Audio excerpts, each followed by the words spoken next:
அதிமுக பாஜக கூட்டணியில் இருந்து டிடிவி தினகரன் விலகியிருக்கிறார்.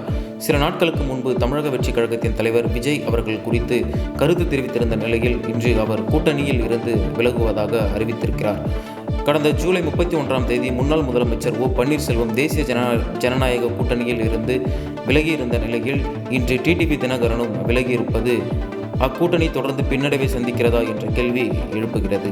2026 தேர்தலில் யாருடன் கூட்டணி என்பது குறித்து டிசம்பரில் அறிவிப்போம் என டிடிவி தினகரன் கூறியிருக்கிறார். அதாவது துரோகம் என்றைக்கும் வென்றதாக சரித்திரமில்லை. அதே நேரத்தில் அம்மாவின் தொண்டர்கள் அனைவரும் ஒன்றிணைய வேண்டும் என்கிற ஒரே நோக்கத்தோடு நாங்கள் இத்தனை காலம் பொறுமையாக இருந்தோம்.